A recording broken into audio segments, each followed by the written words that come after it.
Will Kay is the Managing Director of OK Media Group, which is a really diverse media shop for businesses in Western Australia and across the country. Also the MD of Hivo, which is an online digital platform to store information and content. Tune in, listen to his conversation. He actually goes a bit personal as well around how he checks in with himself and how he actually shows up for his friends and family, and the way how he can incorporate ION into his daily practice. So Will Kay, Lockie, how are you? we're here for our ION Yarn. Good to see you, man. It's been a while since we were in this building. It has. I think, yeah, you were in a building just a couple of doors down when we first kicked it off. Yeah, God, Yeah. like all those years back in Vans when we sat Yeah, down. yeah. And so in doing it, but we're very lucky. Thank you very much for hosting us, the OK Media Group office in the Mosman Park in Western Australia. Yep. So this is a business that you and your mates have set up. Yeah, so we started the business straight out of uni. Three guys and myself. And we, Bunbury guys, moved up to Perth, did the uni thing. And yeah, it's kind of snowballed from there, learnt a lot. Business is growing, lots of different challenges along the way. And yeah, here we are. Well, there's a few iterations, weren't there? Like I remember when we first met up, it was like, oh, let's set up a platform that we can give photography and videography options anywhere in the country. Yeah. And we've got this platform, we've got this tech platform, we've got some mates who can do it. And then you've kind of pivoted and evolved as time's gone on into this enterprise. It's quite a diverse one-stop solution, yeah? Yeah. Yeah, so, and kind of. So where we started was as a video production house, or like a photo and video content house. But while we were doing that, we worked on building a platform, and that platform was scheduling photographers and videographers. And since then, we've really evolved the business into, on the one hand, the agency, and then on the other hand, a software platform, Hivo. And Hivo is really the engine room that now runs the agency. So you can think of it as like a agency operating system. Yeah, right. So the agency operating system, and then you've got, so how many staff have you got here now? So we're a team of 20 across Perth, Melbourne and Manila. Yeah, right. Yeah. And you do a lot of content creation for companies. So. Yeah, so in OKMG, the agency side, we do everything from Google ads, Facebook ads, content like we've got going on here, as well as graphic design and I suppose a holistic marketing service for SMEs to enterprise. Yeah. Yeah. Okay, fantastic. And then where Hivo fits into that is a platform that helps that, I suppose, all work together, brings in staff, time tracking, stores companies' assets, allows people to collaborate on them, such as ION. Well, I'm personally loving Hivo, having access to this, because I'm one of those guys who's a bit useless with data, storing my data, hence why I've created this. It's just a one-stop shop for my life. And then on photography and videography, I'm loving just having, I know that anyone who's going to collaborate with me, they have a one-stop solution where they can go online, they've got everything there, and hey, they can even collaborate with the producers or helping edit this stuff up, because I don't have the competency to put the videos together, but I can say, hey, I like this bit, I don't like this, can we focus on this? And I just think that ability to be able to connect with the creator who's putting it all together is just something that's not out there. It's not a Dropbox, it's not a Google Drive, and the features you've got there is a real different positioning than the options that are out there. Yeah. And I guess the classic is you've got companies like Woodside who are using it, hey? Yeah, so we were lucky enough to land Woodside as our first using customer 18 months ago now. And since then we've added on about 30 different enterprises. As well as SMEs, so everyone from startups such as ION right through to Woodside, who are an enterprise user. We've tried to build the features out in a way that allows an enterprise user to use it, as well as a single man startup such as ION, and then help them through that growth process as the business grows. Totally awesome. Well, thanks for making it happen. No worries. So we like starting off some of these with a quote. Yeah. So you said you had one top of your mind. Yeah, I suppose the one that sticks in my head is the success or the road to success and the road to failure are often the same, or the same thing. And I think what I draw out of that is, while you have your ups and downs in life, and we'll get to that no doubt with I think as you go along the journey, you learn that really the path is the same, and what you take out of that, whether you look at it as success or failure, is often one and the same thing. So yeah, the journey doesn't really change, whether it's a successful journey or a failure. It's just how you look at it. It's a mindset. Yeah. I love that. So I don't know who said it, so. I guess it's I know one of the quotes that kind of a little bit linked to that is a bit famous. You can't put the pieces together looking forward. You can only put them together looking back. Yeah. And I guess you may think you're on a path to success or a path to failure. Either way, you're right. Yeah. Whatever you think it is. It's just your mindset, exactly. Yeah. Yeah. And be able to put the pieces to puzzle together. Who would have known that OK would be what it is today? Yeah. With that, and I really love hearing that. And it's with that mentality, you're with two of your best mates. Yeah. Doing that. Yeah, exactly. And without them, it'd be a lot different journey and a lot harder, I would say, because we lean on each other a lot for support. And I think that's been key to any success that we've had, or as well as getting us through any failures or obstacles. So without those people in your life to lean on, and I'm lucky enough to have them as business partners, I think it's really crucial. So all of a sudden you got 20 people working full time in the company. Yep. And that's a lot of responsibility. Oh, it absolutely is. And I think what you learn as a small business owner is, your job becomes doing the operations at the start to get things going. Then as you bring on a few people, some staff, you move more to, a counsellor type role as well. You need to also think about growing the business. So you're wearing all these different hats as a business owner, and how you go through that journey and how you respond is the ultimate challenge, I feel, because you come to work each day and you'll be doing a different thing that you did yesterday. So it is, again, that sort of journey in how you do it and how you think about it. And one of the guys that we both know, Bill Withers, who I connected with not too long ago, in that phase. Adapt by Design. Yeah. Adapt by Design has played a bit of a role with you guys, with it being alignment with staff and engagement and that, because that's really where ION's kind of started from, that kind of intention. Yeah, okay. Yeah, we haven't formally engaged with Bill or anything, but he's been good to chat to. He's got a lot of time speaking with small business owners. But he's big on that mindset as well.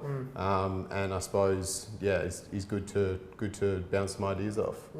So in your company, how do you, I saw you making a bit of ION for the company just earlier. Yep. How do you check in and know that you're living the values of the organisation? Yeah, so I suppose we're currently pursuing just a typical corporate model, if you like. We have weekly directors meetings, and then more on the staff side, Andy does our check-ins with staff every, 3 months, I think? Yeah, 3 months. So we do that, and then we also try and be an open door in terms of if anyone has any issues or troubles, we always try and encourage people to come and sit down and talk to us about those things.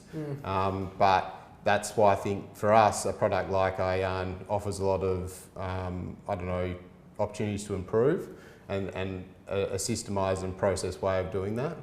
Yeah, right. So I guess leaning into the next phase is it'd be cool to hear about your ION and how you personally. Oh, here we go. Yeah.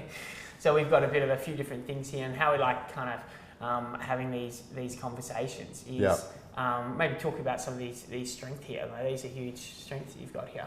Yeah. So gave myself an 8.8 for family. I think that probably has grown a good 3 points or something over the last 3 years. So I've got 4 young nephews now. Both my sisters have 2 boys. So that's taking up a lot of my time, spending a lot of time with them, really enjoying that. I've always had a lot of time for friends, and that's always been a strong part of my life. But yeah, as you can see, there's a few areas that need improving, constantly challenged with fitness and health for me. And then I suppose dealing with that work stress and getting enough sleep at night, all those typical things. It's not as if it's a problem, but just learning how to deal with that work-life balance is something I'm getting better at, but yeah, look forward to improving. What are kind of like some things specifically on the health that you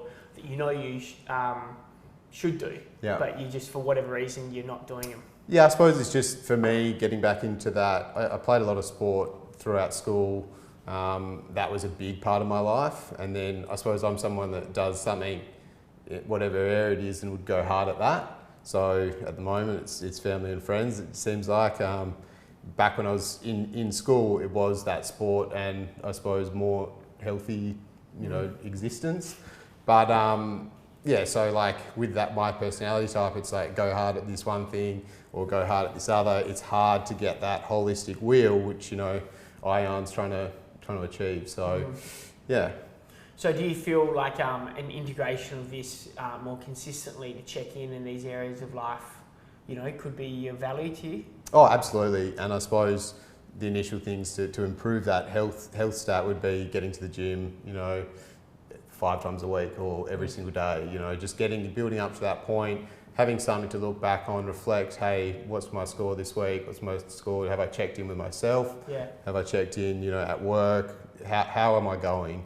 It's hard to get that measure, and hopefully Ian can bring some of that on a consistent basis. Well, the thing is, we both, as mates, we both have friends internationally as well. And, one of my things, like my little bro recently has been going through a bit of a real challenging moment with his personal life. Yep. And this form of communication amongst two of us it's a norm for us to do. Yep. So, when I get on the phone, it's like, let's do this process. Yeah. And then all of a sudden it allows us to go deep real quick. Mm-hmm. And I can hold that space for someone I love, like my brother, more often. Yeah. And, so, we talk about friends and family here, and friends and family are two strong things. And I guess I see that with you you really rise up to the occasion. You make time for family, friends, the Christmas period, and do that. And do you feel that sometimes like there are, how do you lean in deeply with those conversations? Like, what are they kind of things that you do to kind of help your friends know that you're truly there for them? Because there's this one stat that stands out there that 79% of men believe that their mates believe that they're there for their mates. Yeah. Where less than 39% of men actually feel that their mates are there for them. Yeah, they're in a okay. real bad position. Yeah. It's a really kind of stat. So like, are there kind of some things that you do that that you're creating that space for you? Yeah, I suppose again, there's always improvements that can be made, and I think for me, checking with close mates has always been a thing that doesn't really worry me. I can ask them about anything. But having said that, and when you think back through growing up and whatever, often alcohol's involved, and everyone needs to have a few beers before they're able to chat more in a more meaningful way. So I think getting through that is hopefully something Ian can achieve and make it more accessible and easier to start those conversations. So yeah, I think I've always been able to check in with close mates, but perhaps reaching out to people that aren't my really close mates and who I care about still, and making that easier to do. Hopefully we can see some improvements there. It's one of these really challenging things I find, as a young adult coming through the ranks, and I found that as well. Like, I felt my journey of anxiety, depression came from, I felt a real disconnect with my friends, and a lot of them I felt lonely. I had friends here, but I couldn't go deeper. And that's what I found later on. It was because I wasn't having benders. Yeah. That was literally it. Yeah. And it was really kind of weird how the time when I got to go deep with my mates was actually at 2 a.m, 3 o'clock in the morning. Yeah. And I've been there, and I think that's exactly it. And hopefully we can change that. And I don't think there's any mates that I have now that haven't had significant losses in life, whether it be parents to suicide or, whatever. I lost my own mum to cancer. That was a significant issue and challenge that I had to get through, and still getting through. I don't think those things ever leave you. So you need to find a way to check in and talk about them consistently. Yeah. No, thanks for sharing that, man. And so I guess I like looking at this kind of wheel and kind of thinking, all right, so this is a score where we're at now. So what would you do, like maybe over 3 months' time, or if we were to do this in 12 months? What do you reckon is the lowest hanging fruit that could increase? Oh, I'm glad you said lowest hanging fruit. That's a big slogan we have here at Hivo and OKMG. I think for me, the lowest hanging fruit is getting down to the gym. You know, lead up to Chrissy, get those workouts in once a day. And then we should see some improvement there into the new year. Good New Year's resolution. How you hold yourself accountable? Have you said that before? I have, yes, definitely. So, you know, tried various things as well. So hopefully... Now it's public knowledge. It is, Lectures here. Yeah, it's going to be all over the internet. So I'll hold you to that, because I remember we went for a run with Ben down in... many moons ago. Remember when then Ben pulled his habby? Yeah. This is our friend Ben. Shout out, Rumi. How are you? Yeah, deadly. All right, cool. Well, Will, thanks a lot for the iron yarn. Is there something else you'd like to share regarding, you know, the process of being there for friends and the importance of, because you've got this so strong here, and I see it. So I guess, like, I see that. Do you think how you are as a friend and how you show up to your family is a result of kind of your upbringing, or is that more of like a real conscious thing you actively? I would say definitely it was a result of my upbringing. My parents both played a big role in, you know, we were always doing family things or things with friends growing up, so that's definitely come through. And I've kind of turned to those things as well when you're dealing with the challenges of business growth and growing a small business. So it's probably why I score strongly in them. When I'm stressed out at work, I do thankfully turn to family and friends. But some of these other things drop off, like, you know, sleep and going to the gym. But hopefully, we keep growing overall and can improve those things. Deadly. Yeah. All right, mate. Well, that's our first iron yarn. yarn. Thanks, Dan. Good on you. Good on you, mate.